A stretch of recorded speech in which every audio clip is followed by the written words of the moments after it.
Good day, everyone. It's Dr. Kate coming at you from London, rainy London, but sunny, rainy London. Get some rainbows that way. And Gil's at you from Playa del Rey.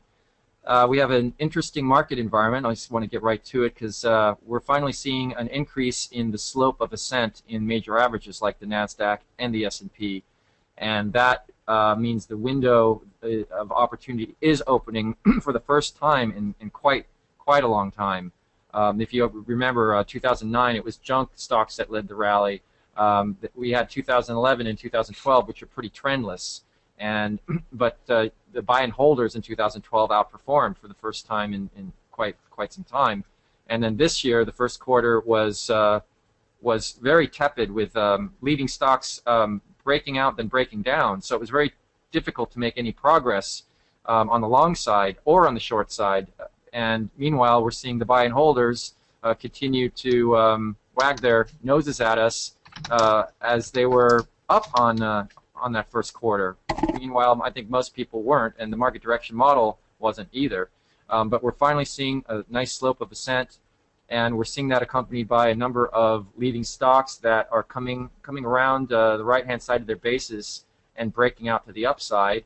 The beauty of pocket pivots is that they've called the buy points on a number of these names before the breakouts. So if we go back to the last extended period that the window was truly open, that would be late 2006, and it was open for about 3 months. And you had a lot of these similar instances where you had a nice uptrend and a lot of leading stocks coming up through the right-hand side of their bases, and that's how I was able to run my account up about 115% in 3 months in late 2006, just by buying these early buy points by way of pocket pivot buy points.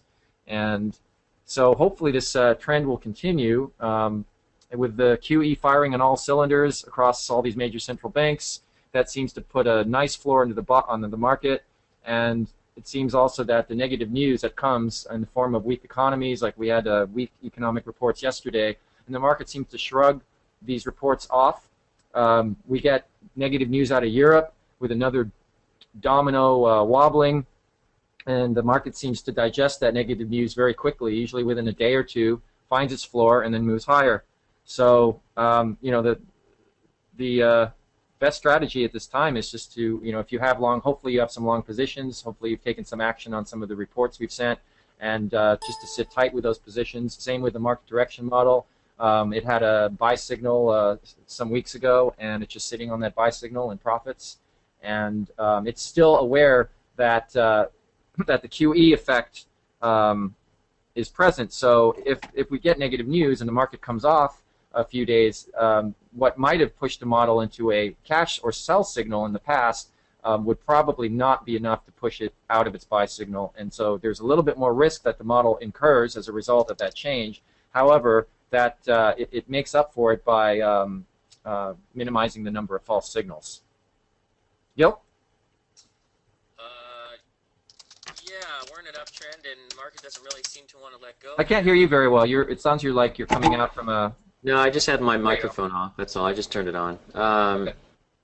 I was just playing my guitar, so I had to kind of turn that off too. But anyways, oh, you should turn your mic on next time. I can speak over a little bit of evening music. It's pretty loud. I don't know. I set the thing to 9. It causes the windows vibrate. So I'm basically just trying to sit with most of my positions here right now that I've taken. But I'll tell you what I think is kind of interesting is that everybody wants to talk about the market being tired, and I saw this interesting when the market's doing this. People talk about, oh, this rally is getting tired. This rally doesn't look to me like it's getting tired. You see 2 days of increasing volume yesterday and on Tuesday, and the market's moving higher. I know some people were concerned that you see this light volume move on, and it's churning or stalling, and so everybody's looking for a top, and then the market just takes off again and moves higher. And what I think is very interesting right now is that in the midst of the market looking like it's extended, there are a lot of stocks coming around and rounding out bases, and I think it's fascinating to see a number of stocks moving higher or moving up and around their bases. I mean, obviously, the ones we've been talking about recently are North Star Mortgage, for example. If you guys remember a couple, 3 weeks ago, I was telling you, watch this thing. It may put in pocket pivots and start to round out and head higher. And sure enough, that's exactly what happened. We also saw that with the 3D stocks, where we started to see a pocket pivot here in 3D systems on the day of earnings, and that's taken the stock on a rocket ride back to the upside. Now, what you're looking at here on the weekly chart is 1, 2, 3 weeks up, where you close near the peak, and I think that's very positive. But you break out, you haven't put in a handle, so it's possible you're going to back and fill in here. Today we had William Blair come out and pan the group. They're talking about how expectations need to meet up with reality. I think those, in particular analysts, I think are often guilty of this. They think that they can predict the future based on what's going on in what I would call the static present. And I think that in general, the stock market tells you what's going on, not some dumb analyst telling you whether something is meeting up with reality. I remember a lot of people talking about the dot-com boom as it got going in November of 1999, talking about how there was no reality here, governing stocks, but that can keep you from making a pile of money. And I think that's exactly the same case today. The market's in an uptrend. I was just on a radio interview, and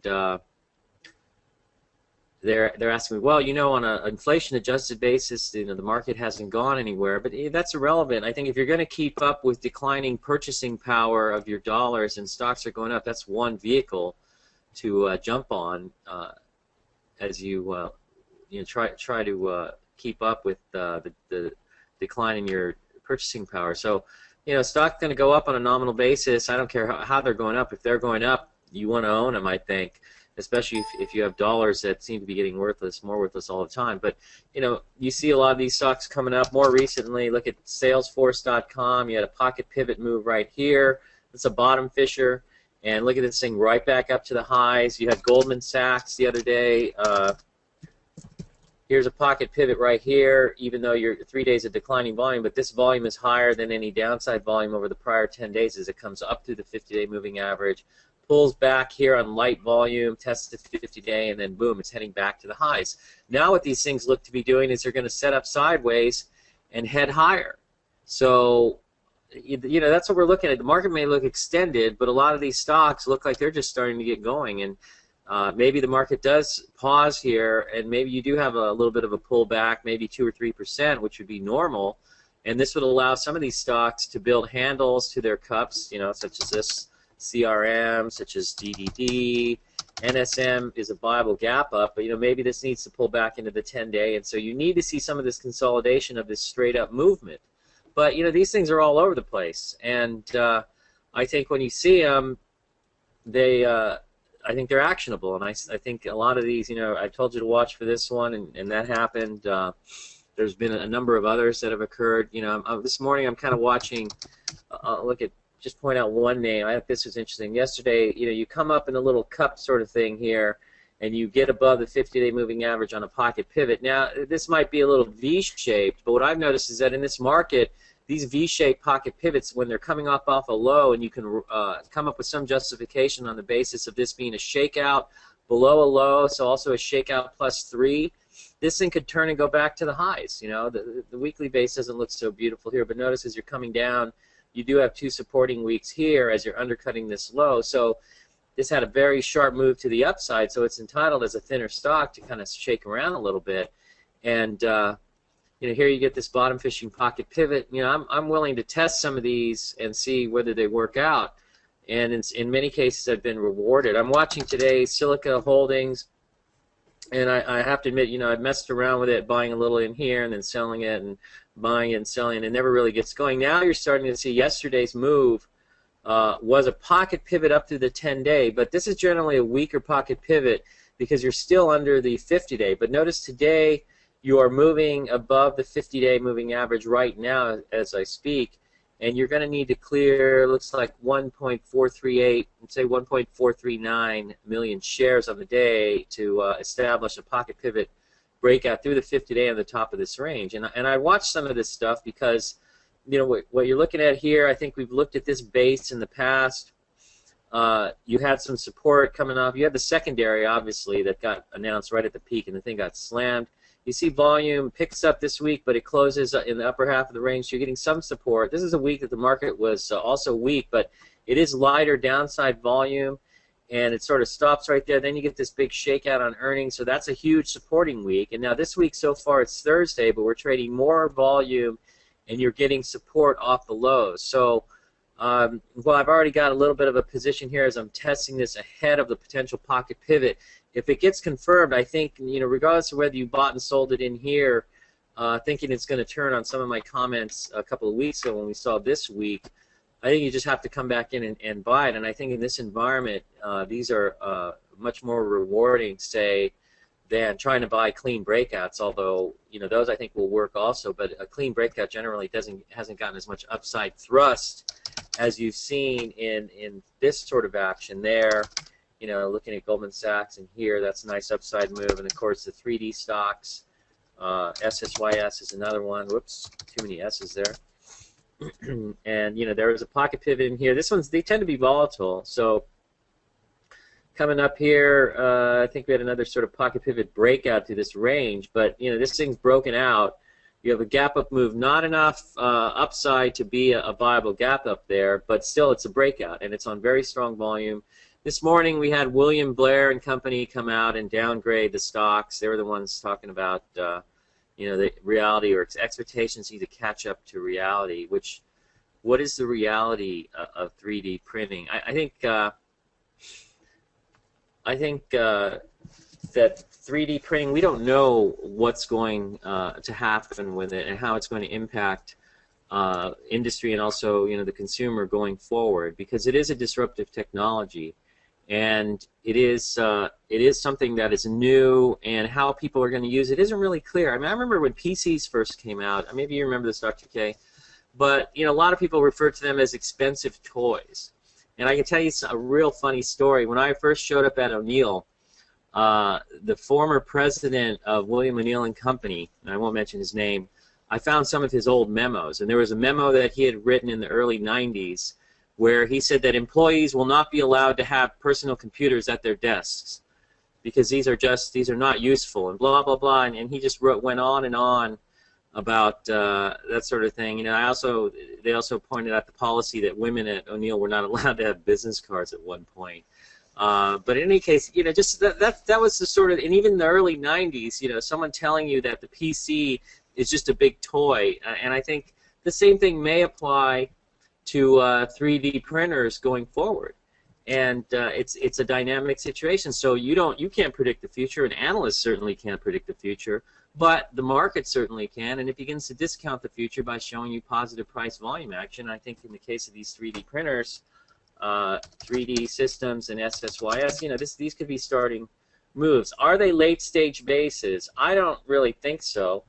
Stratasys might be late-stage, but to us, we don't really pay attention to that sort of thing. 3D systems, is this a late-stage base? I don't know, corrected, 41% off the peak. To me, that seems to clear the decks pretty well to set up another move. And, of course, we have 26 million shares short in the stock. In fact, I'm going to check and see if they have come out with the most recent numbers.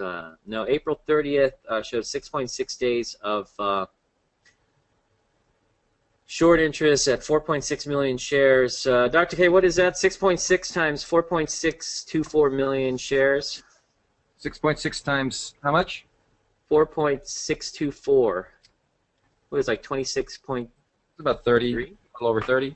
Somewhere there? Okay, so you're getting close to 30 million shares short. When Tesla started its big move the other day, following an earnings, it had something like, I don't know, I think we were counting 31 or 32. I looked at the NASDAQ short interest page, where if you're interested in finding out about short interest, you can go to the NASDAQ.com, and they do have a place where you can search on companies and their short interest, and it's very accurate numbers. I think companies are now required to report on the 15th and the 30th of every month, I believe, something like that.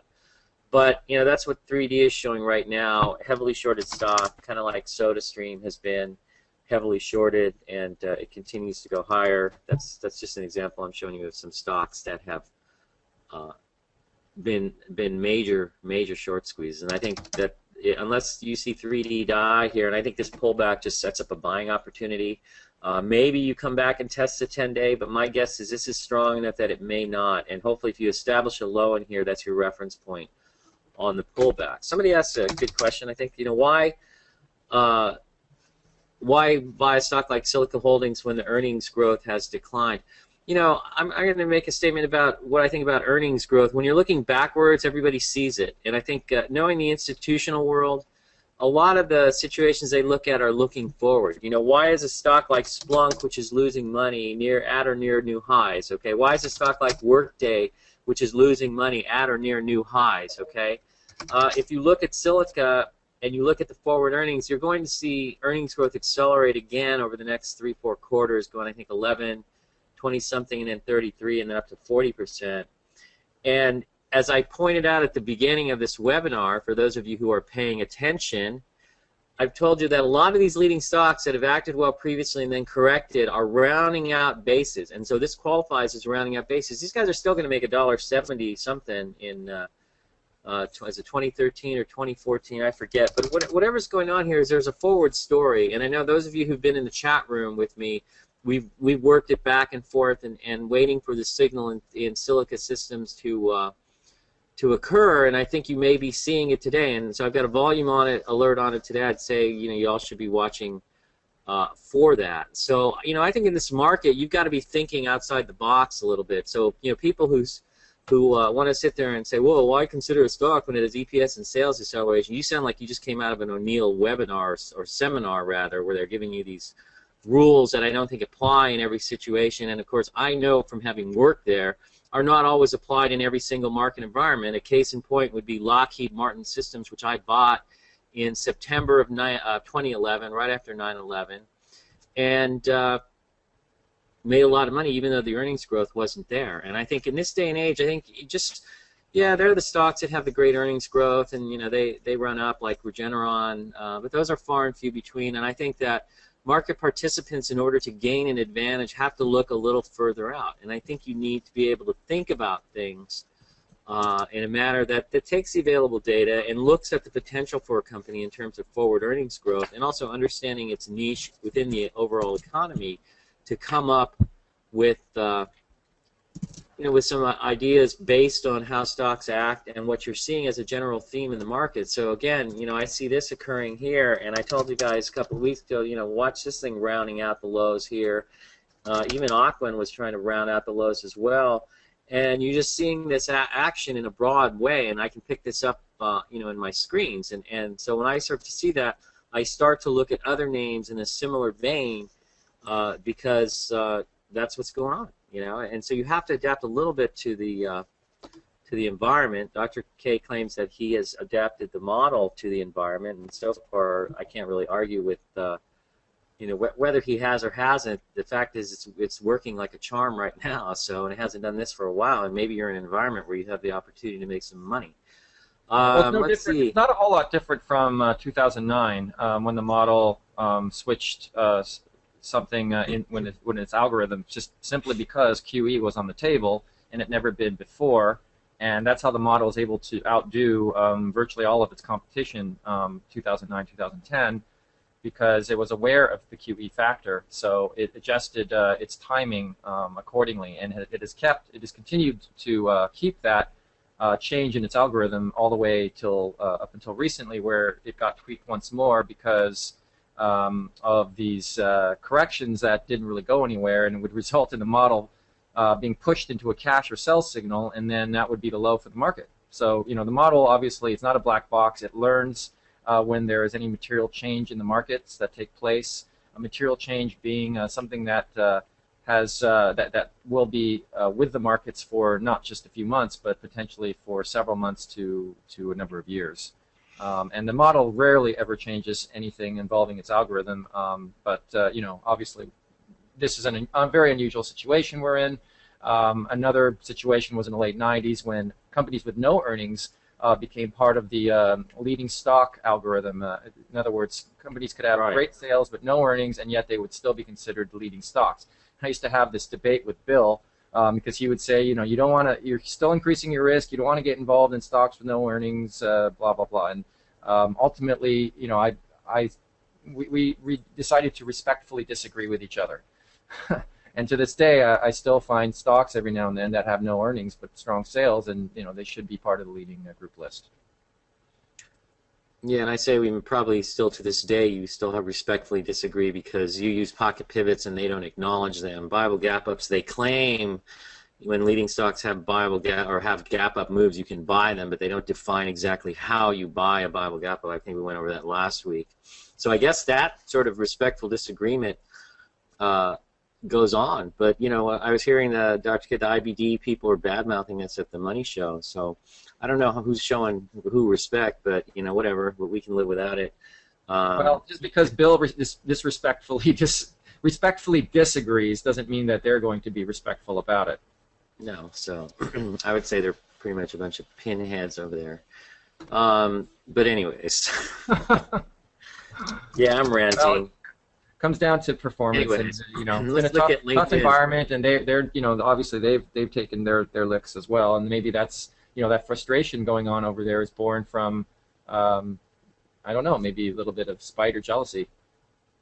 Because if they were doing really well, they wouldn't have to stoop to a lower level, a lower evolutionary level to badmouth anyone.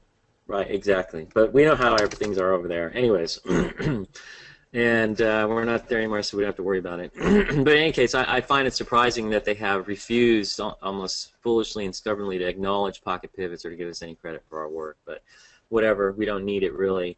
Bill O'Neill was often fond of quoting Ronald Reagan, saying that you can accomplish anything as long as you don't care who gets the credit. So, but I guess they do care who gets credit for whatever anyways. LinkedIn, holding above the 10-day moving average and the 50-day moving average. Is this thing still in play? That's a real good question. I was thinking, we talked about this last week, is this setting up as a failed base sort of short sale situation? And it was yesterday. In fact, for a couple days, using my little handy-dandy 5-minute chart, you could have bought it and then sold it and gone short yesterday, and it came flying back in on about the same amount of volume as it did on Tuesday.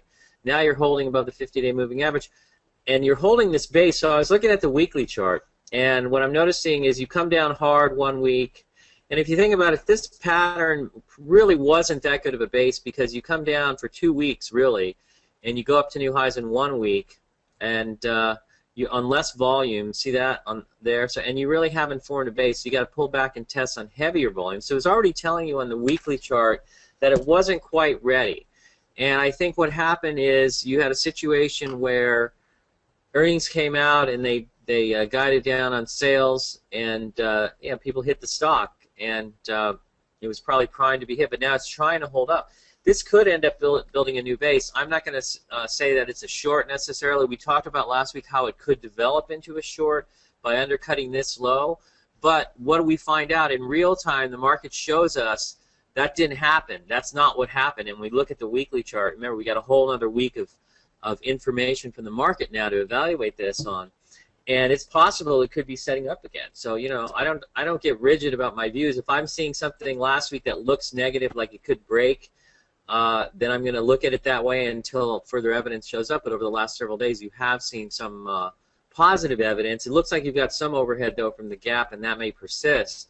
But I'd watch how this acts. It may be viable if you're venturesome enough, to buy it in here using the 50-day moving average or the 10-week line, which is, I guess, around 178.91 here, 179 on the daily. I think that, that there's potentially a trade there, and it could come back to life. It certainly wouldn't surprise me. Dr. Kidd, do you have any comments on LinkedIn? It had a gap down on an earnings report and on big volume. The thing with LinkedIn is on a technical level, it doesn't look good. I would like to see the stock heal that gap down. If it's going to heal that gap down, it's going to get tight in the pattern over the next few weeks and then have a pocket pivot or a breakout of some sort. Then I'll have renewed confidence in the stock. On a fundamental basis, I just, it's a 16 or 17 billion dollar company right now, and I just don't see its growth rate turning it into, say, a $50 billion company. I just don't see it in the cards for this, the way the company operates itself. So I think right now, it could be argued the company is still a bit overvalued, and it might end up forming a very long basing pattern from here. So, and that gap down, I think, speaks quite heavily toward that argument that LinkedIn is not going to be a doubler from this level. But again, technicals will rule out any fundamental analysis. So if we see it setting up and breaking out or having a pocket pivot, then I would probably get interested again. I'm just not going to hold my breath. Yeah. So, but I'd keep an eye on it. So, since Dr. K doesn't like it, I think I'm going to go buy some. Well, if you remember, I liked Tesla, and you didn't at that one time. No, you did switch pretty fast. But I owned it. But wait a minute, how many shares did you own when the thing gapped up? I'm dealing purely. It doesn't matter. It was the intellectual argument of this is a great stock, and I'm fully invested anyway. So well, okay, I can grant you.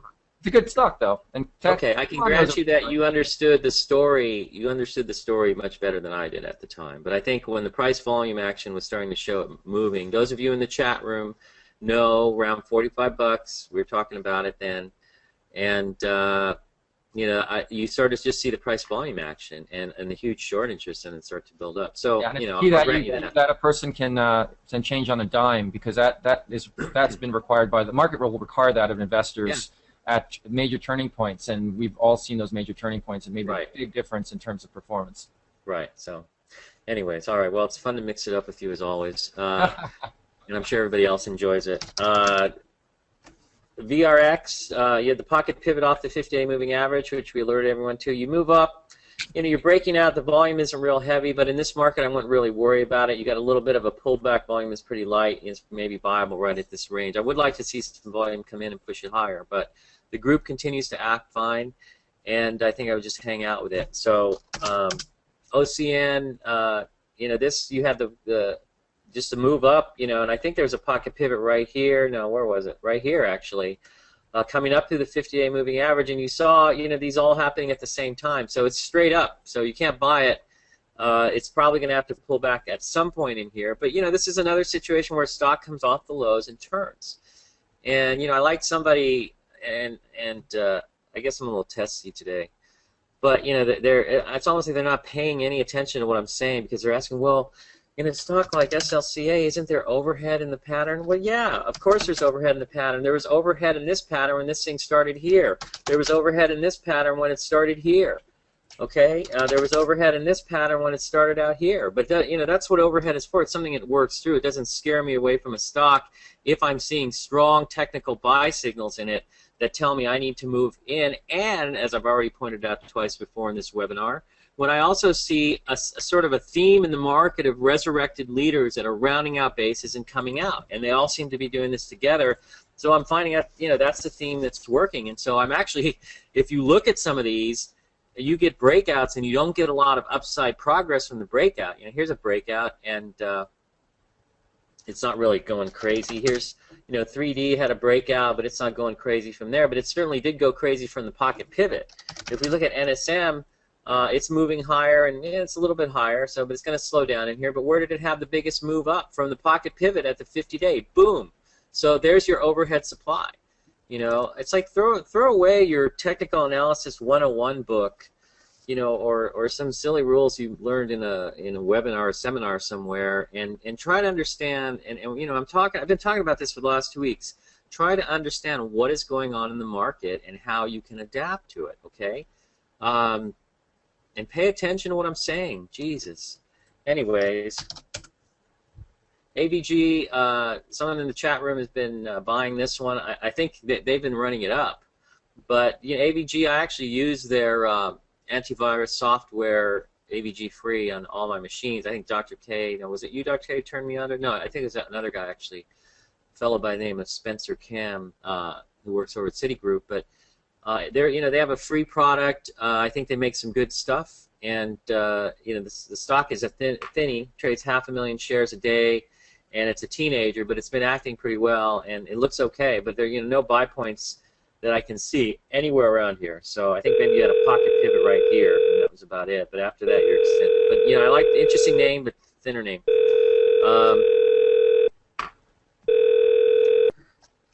Kihu 360. Here's another one that rounded out, and what do you see right here? You see a pocket pivot coming up through the 50-day moving average, and boom, there you go. Oh, but what about the overhead here? Oh, well, it just blew right through it.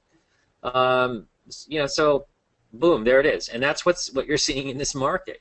So when you're looking at charts, I look at as many charts as possible. So does Dr. K.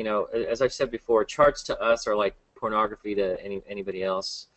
And we look at a lot of charts, and by looking at a lot of charts, you start to see, you get a sense of what's going on in the market in terms of these thematic, and in this case, I'd say a technical theme that's been going on in this market as stocks turn, and so you can take advantage of it. So somebody asked when overhead supply be an issue in a way. Maybe it is, maybe it isn't. But again, I'm going to get back to the same situation that these moves may turn out working. This could be a little too soon, but we'll find out. It's pocket pivoted here. It's hanging on the 10-day line. We'll find out. So somebody says, would not DDD outperform SSYS, so 3D Systems outperforming Stratasys, given the pending expiration of a lockup for SSYS's former OJET shareholders of roughly 10 million shares in June? Well, what I would say is it's not news. It just came out today. That's been known for a considerable amount of time, yet it has not stopped the stock from moving higher. And if you look at it right now, I believe SSYS is 4% off of Wednesday's high, and 3D Systems is 9% off of its high. So which one's holding up better right now? The market's showing you. So, for all you know, this 10 million shares, these guys have a float of 37 million. Another 10 million shares might actually be viewed positively by the market in terms of identifying when that you're going to have more supply available for institutional investors. And 37 million share float is not that big from an institutional investment standpoint, and so it just may create a situation where you have shares, more shares coming to the market. It helps the liquidity. So and the other thing is, if you know something today, the market probably knew about it 6 months ago. So stop reading the news while you're at it. So Celgene, someone asked. Breaking down today, the stock's straight down. If you look at this on a weekly chart, it comes straight down and breaks down, hits the 50-day of the 10-week, and bounces right off and straight back up. So looks like it's consolidating. Is there any news on this? Dr. K, do you know? Let me just checking right now. Somebody downgrade it? I mean, if you think about it, the biotechs have had a big move, so they're entitled to maybe correct and pull back here. So may not be such a terrible thing, but these things have had pretty big moves. You already had one crack in the stock, and as you're coming up the right side, you're not really seeing a lot of volume. You did pick up volume here, and you stalled. See that? So this sort of straight down, straight up to new highs. A lot of times this is too short. If it had rounded out something, it might have been better off. But for all you know, it's going to pull back and form a base, something like that. You don't know for sure yet. So. Yeah, apparently there was a report out this morning, and so Celgene is falling after its Revlimid drug achieved a response rate of 56%. Blah blah blah. Apparently, this published data was, I guess, the results were less than Revlimid, what people were expecting, and GILD is also falling on a similar published data report. I see. So. But these stocks have gotten hit before and come back, so I don't know if three's a charm or they're going to top. But logically, they've had some pretty nice price moves, and I think that you got to just sort of just see it as part of the overall move that they're likely to form some bases here. That they it's time for them possibly to form some bases. So. Which means, if you wanted to, there's new stocks showing up that are in buy points or at 5 points, and you could just come in and rotate out of this and come into something new. So,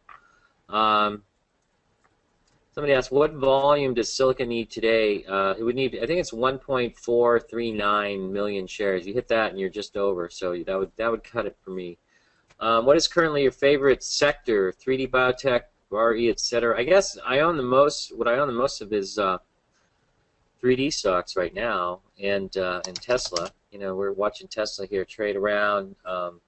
I'm looking for this thing to settle down in here so they can price this IPO. So, um, and I would look for it to form a flag formation in here. You know, you got 2 weeks up, you got more volume this week, but I think they can't let this thing run away. And I think probably what happens is the underwriters might short into like today's move, and they want to get short some of the stock to support the secondary. But there isn't a lot of stock coming loose on that secondary. It's a 2.7 million share secondary, and Elon Musk has made a preliminary offer to purchase 100 million, or as I read yesterday, about 1.203 million shares, which is not quite half of the total offering. So, you know, all those shorts out there, I've heard they're paying what? The rate to borrow Tesla stock is like 34% per annum. So if you want to borrow a Tesla share, it's going to cost you another 34% if you keep that thing short for a year. So the shorts are pretty much pushed against the wall, and you're not getting a lot of supply coming into the market. You know, if you figure Tesla's an 80 million share float, another 2.7 million shares isn't very much, and so they're going to pay off their loan. I think I may have pointed out last week that this loan, I think it's called the Advanced Technology Vehicle Manufacturing Loan Program that the Department of Energy has had. People have criticized Tesla for taking money. I think they took 463 million, but it's not really an Obama program because George W. Bush signed that into law in 2008. And Tesla borrowed 463 million, but Ford Motor Company, which many like to hail as the example of the American car company that didn't need a bailout, and if that's true, they didn't need a bailout, but they definitely took a subsidy when it was being dangled in front of them because they took a loan of $5.9 billion. Toyota, which I think is Nissan, took a loan of $1.6 billion. So when you compare Tesla's loan, which they're not going to pay off with the proceeds from this mixed shelf offering that they're doing here, part debt and part equity, you know, they're disappearing, and I think that's very positive for the company. I think it's extremely bold, if not dazzling and stunning, that Elon is stepping up to buy his stock, even up here, say, I'm going to guess they end up pricing this thing either low 90s, high 80s, right around where it's trading here. So don't expect a lot of movement from here. I think maybe you can take some shares and hang out and see what it does after the offering. You know, our plan is probably just to hold about 10% right here into the offering and see what happens. But I think that's a pretty stunning maneuver on his part, and I think it's very interesting that a guy who basically goes broke, throwing his last $20 million into Tesla Motors, is able to come out now a billionaire, and now you can throw around $100 million to purchase some stock in his own company. Wait, but who said he almost went broke? Because he sold his PayPal to eBay for, you know, he's noted as a billionaire. He sold it for about $300 million. This is based on what I've read, and then because of the divorce that he went through and putting money into Solar City and SpaceX and Tesla, which have been money-losing operations until more recently, you know, he's thrown his money into his ventures. So he puts his money where his mouth is. Definitely does that. I really admire his courage in doing so and throwing his money at it because it shows he believes in it. You know. Oh, absolutely. You know, I've read different accounts. I guess you know, there's going to be one correct account, but from my understanding, he was, you know, just his net worth was you know, north of $1 billion about a year ago. So again, that could be inaccurate because a lot of this stuff is guesswork when they write these reports. You know, and for instance, Forbes 400 gets it wildly wrong with the net worth of a lot of people. So right, that's true. It's very speculative. My guess, though, based on, you know, when I spent time with him in St. Bart's and just got a chance to talk, and it just seemed like everything that I had read about him was measuring up quite well. Yeah, and the eBay thing, I thought he sold PayPal to eBay for something like $3.5 billion, but that was not his take. I think his take was probably in the $300 million range or something. Yeah, so he's getting a lot. He's a billionaire now, but he's making a lot more money on these other situations. And I think Tesla is doing something quite different from other companies other car companies that have tried to make electric vehicles, which are basically these ugly in some cases, I think hideous-looking sort of utilitarian boxes, that run on batteries or whatever it is they run on. But he's decided to take an entirely different approach, and he's also doing something that I think is similar to what Google has done with Android. In other words, creating a platform that others can use. Most people don't know that Tesla has been helping or helped Mercedes-Benz build the motors and the batteries and the electronic systems for their new B-class electric drive vehicles, and so they're in there, providing technology to other companies to help build up the electric car industry. Also, they worked with Toyota to build their RAV EV, and their technology is being used there. So, in the way that Google has allowed Android, their platform, to be spread around, Tesla's doing the same thing here, which I think puts them in a unique position within the electric vehicle industry. And also these supercharger stations that they're coming up with is very unique approach in that they are seeking to build the infrastructure necessary to run electric cars. So, it's very forward-looking, and I'm not going to allow myself to be locked into this idea that, if you're a conservative, you have to hate alternative energy. I think solar is probably the coolest thing on the planet as far as I'm concerned. It's not as reliable in terms of being available 24/7 or cloudy weather and whatnot, but I think that the concept of being able to harness the sun's energy is just amazing. I would also encourage a lot of you to do some research on Nikola Tesla and some of his ideas for generating electricity. He actually came up with a concept for Wi-Fi electricity, where people could just pick up electricity out of thin air, and it was being broadcast through the air.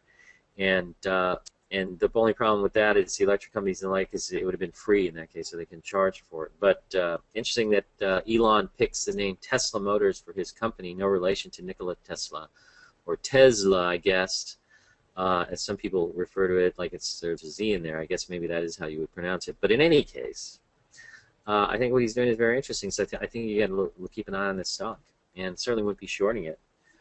And I think the shorts may still have some problems. So.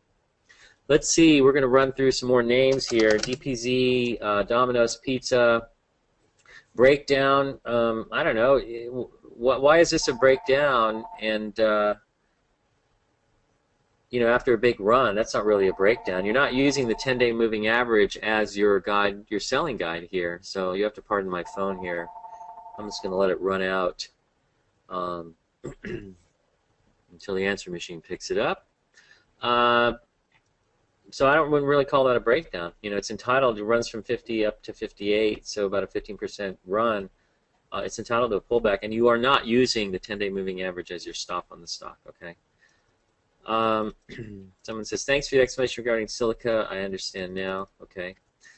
I'm happy, and I'll be less testy now. I think I had my my PMS for the day. Jack in the Box, getting smacked. But, I think these are defensive type stocks, and I think that Domino's Pizza coming off. Let's see, I'm going to guess what's Dunkin' Donuts doing.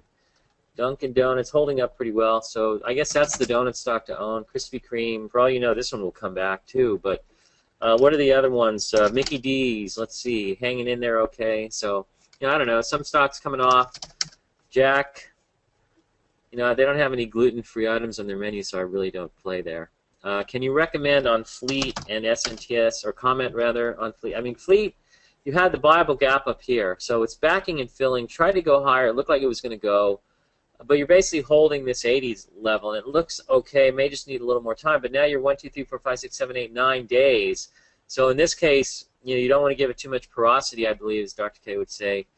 And you essentially want to keep your stop tight. But I think if it holds up on this low, it may be okay. Remember, Netflix took a while to get going, and then it flipped below it briefly and then launched again. And I think this illustrates pretty well why, if you got stopped out here, and maybe you got stopped out at like 205 or 206, as I know some people did,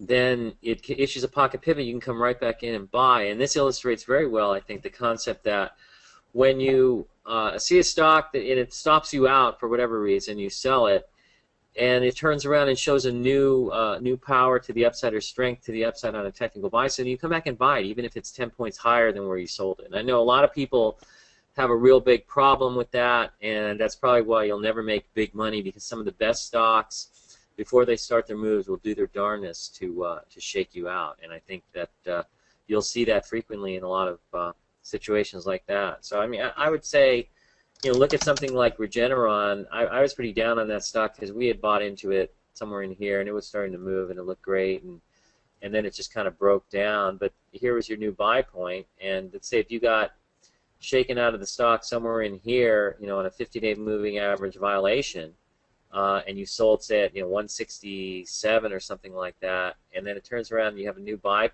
at 177, and I'm not going to buy that back because it's 10 points higher than when I sold it. Well, you missed this big run, and so I think Netflix illustrates the sort of thing that you have to do when you see this happen, and it's a real-time example because you've been following the stock for a while since the Bible gap up, and actually beyond that. But today you have an downside reversal, but I wouldn't get I wouldn't get my panties in a bunch over this because it looks relatively normal for the stock. So unless you see a huge volume spike, but runs up very quickly for 4 or 5 days, and we'll see how it pulls back. So Santis, another one. We talked about this as having a what's going on here? My freezing up there. Okay.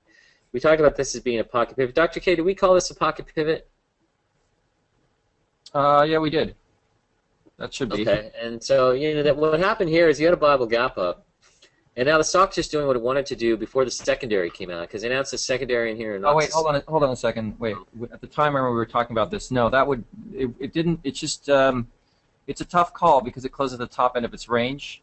And I remember we were talking about this one last week, and just the whole thing was it really needs to close a little bit closer to the prior day's close for that to be a pocket pivot. It was relatively close, but what you see is it's a gray area. It's like a lot of, sometimes they're gray areas, and I mean, again, you could take a small position in this on the basis of where it did close. But I wouldn't say it's a bona fide pocket pivot. I'd say it's it's a flawed one because it's still a little bit, it closed to 0.5% under the prior day's close. Right, but it was all this movement was due to the secondary coming out. So I think the stock's just doing now what it wanted to do after the Bible gap up, probably. Yeah, and that has to be considered as well, because obviously secondaries are, when the stock gets knocked down because of the secondary, it doesn't mean it's bearish action at all. Right. So and you could maybe buy it. I don't know. I guess anywhere in here if you just start reusing the low of the gap up day at 21.42 or 20.42, which is a little bit over $1 lower, about 5% lower. As a stop, but it looks okay, and it just looks like they absorbed the secondary offering very nicely, and not a big deal. Yeah, the other thing is if the stock undercuts the low of its viable gap up because it announces a secondary, I mean, that is just as a general rule, that doesn't mean you're going to sell at that point. It's because secondary announcements tend to create selling pressure on the stock. That doesn't mean it's a bearish type of selling. It just means it's the nature of secondary announcements. So right. Again, that has to be always keep that in context as a general rule.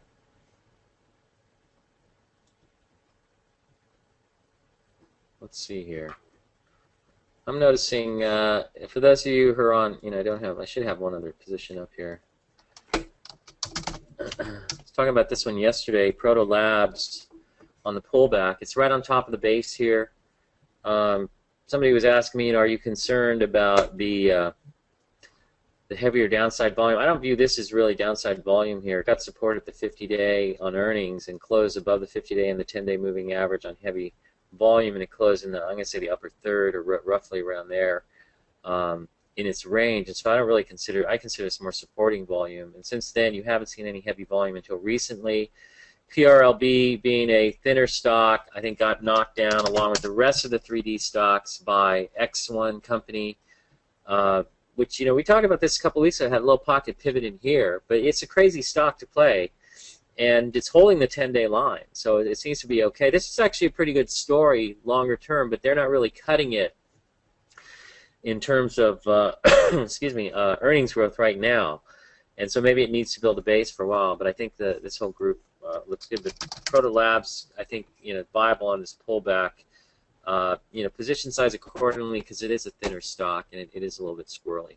But we were talking about this yesterday in the chat room around 54. buying this on the pullback. It's trying to hold up. So, but it's a squirrely stock. But like I said, I still think the 3D phenomenon is still happening. Pharmacyclics is coming around. Okay, here's an example of a stock building a base. This is what it looks like on a weekly chart. That's not too bad. It's rounding out. So here you have the pocket pivot. Now you're pulling right back into the. Whoops. Didn't want to bring that up. So we'll get rid of that. Click on the wrong button there. Let's see. Stock is trading 13% above average volume here on the pullback to the 50-day moving average after the pocket pivot. A lot of times those can be bought. So, the weakness in biotechs today, though, is probably what's pulling it in. So, maybe it's potentially a viable here. You got a quick stop if it breaks a 50-day or can't hold the low of the day. I suppose that might work, but that it looks okay. And not only is it a stock with no earnings, it's moving higher. Pharmacyclics has had a massive upside move. So, but it's a biotech, and it's not. I wouldn't say it's an example of a stock with no earnings because we've seen a number of these. Onyx Pharmaceuticals, has also had no earnings, and it's managed to move higher. But you look at Pharmacyclics, this has been a big leader, and it's building a base on top of this base. So maybe it's spending some time resetting. Maybe it becomes viable right here. So, but I think if you bought this pocket pivot, you're using probably the 50-day moving average as your guide. But the other thing is I would not. If you see a pocket pivot like this, I wouldn't be buying it. You're going from 80, 81 here to maybe 85, 80. I wouldn't be buying it up there. I'd be waiting for a pullback to buy into it. So, the same thing like the Triple D the other day. When you had this pocket pivot here, it runs up. I'm not sure I'd be buying it up here. I'd be buying it, trying to buy it the second day on the pullback. Same thing here. I know some people ran and started buying this one up in here, and they were underwater for a little bit, but the secondary offering gave you a shot to buy into this move off the 10-day, so you took it, I think, if you're paying attention there.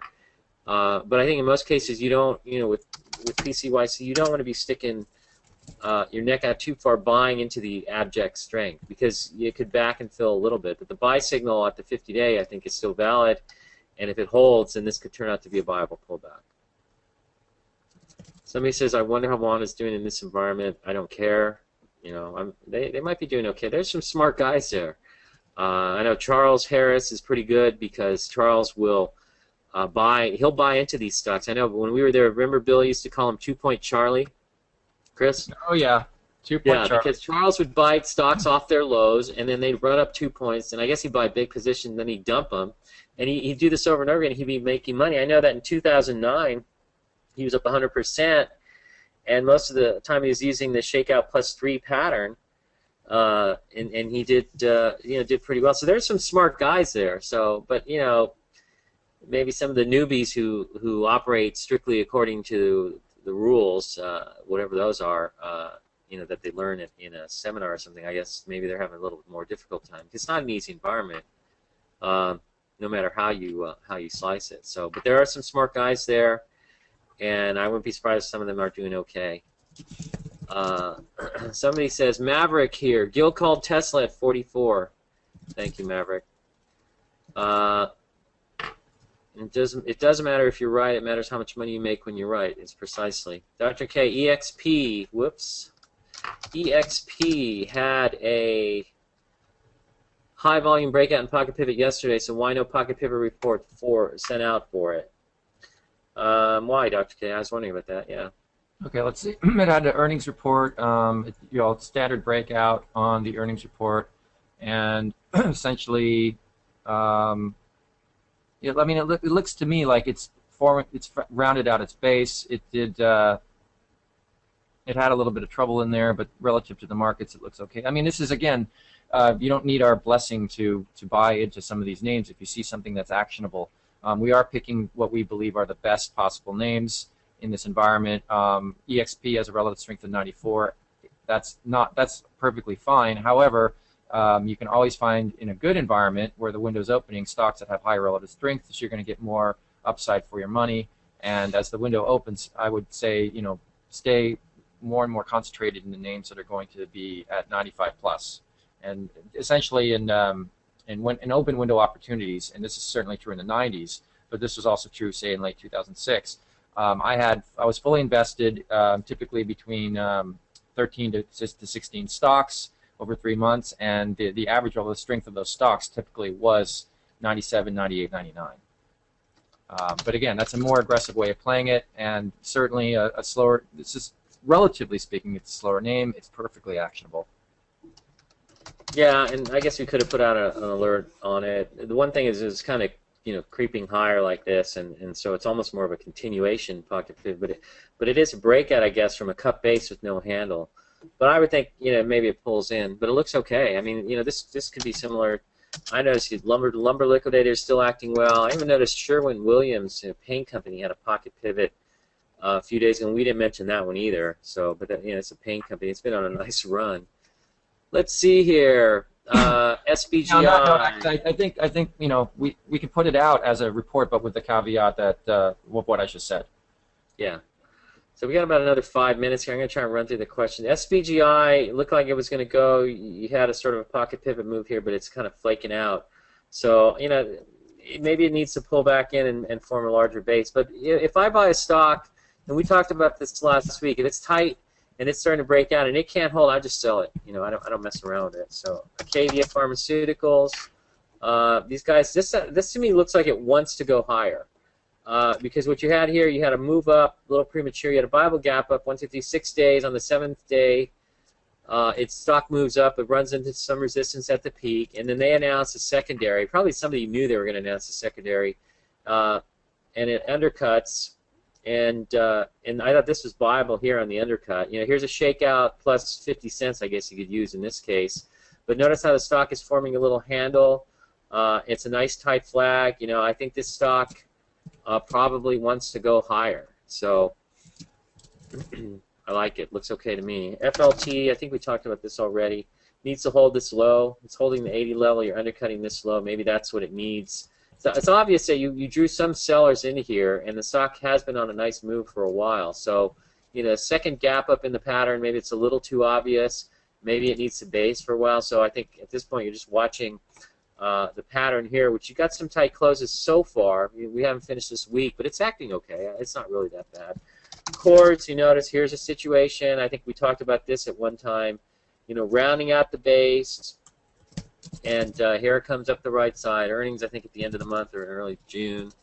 Earnings on 5/29, somebody says. So, there's. I don't know if I'm going to buy it right here. I would have rather bought it up here, but it wouldn't surprise me, given the fact that you've seen Lulu head higher on this breakout. It wouldn't surprise me to see the stock go higher from here. So,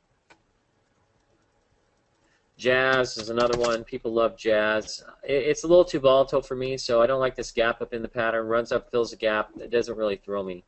So, is Dr. K back on full leverage? Are you, Dr. K? When I see fully invested, that I should qualify that. That means 100%.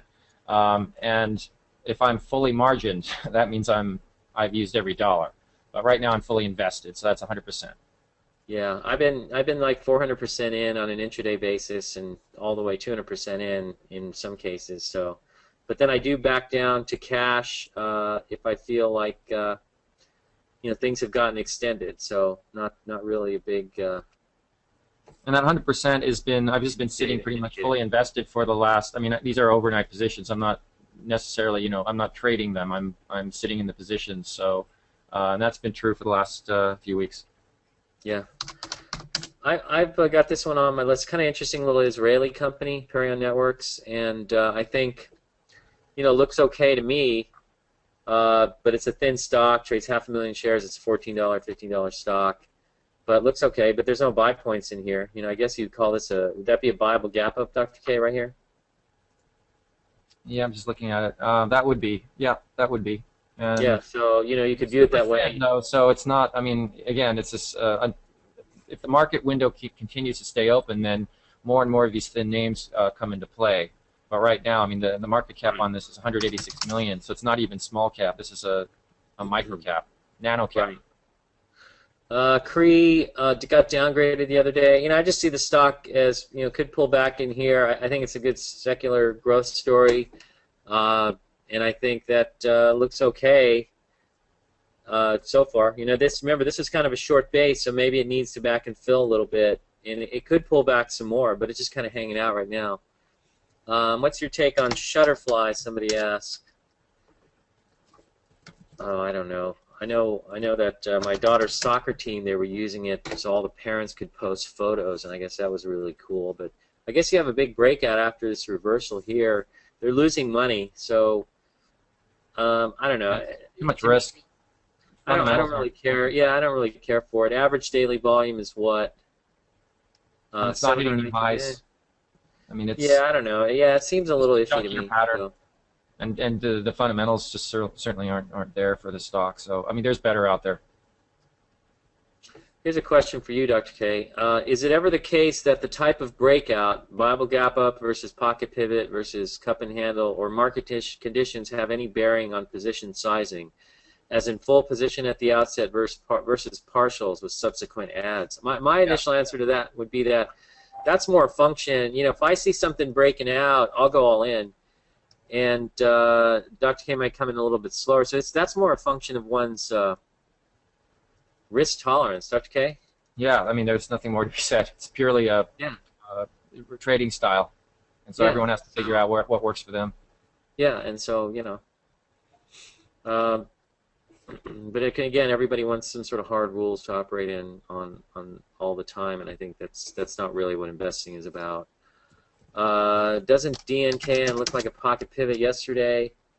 Yeah, you could say it's a continuation pocket pivot, a little extended for the 10-day, but yeah, looks okay. We just don't get excited about donuts. FANG, F-A-N-G, is, well, gapping up on huge volume, reversing. This is Diamondback Energy. Are these guys...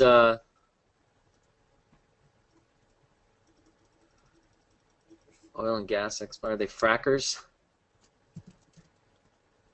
Let's see. Production of unconventional onshore oil and gas might be. Permian Basin, West Texas, could be. Good earnings, but you know, I guess this would be considered a pocket pivot move here. It's coming in, so that's all I have to say about that. But I mean, I like some of the oil companies. I think BCEI, Bonanza Creek, is another one of these rounding out a base, and so I think you want to keep an eye on that. On that basis, that's why I'm also thinking this might be starting to turn. But let's see, what else we got going here?